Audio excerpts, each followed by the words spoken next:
So today we have come to another farm.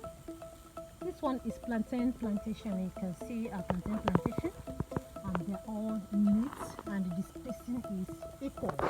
You don't need to cluster your plantain if you don't want them to produce very well. You need to give a very good distance, and of course you have to maintain it. It's not good enough for you to just plant and allow it to, oh, let me just plant, I don't want the land to waste, and just leave it like that. No, you need to take care of the farm. Continuous, touching of the farm is very important. So these are, of course, these ones are just coming out. Mama, please, can you take it around? Go down there, show them the farm, Love Tomato Farm. So that is it.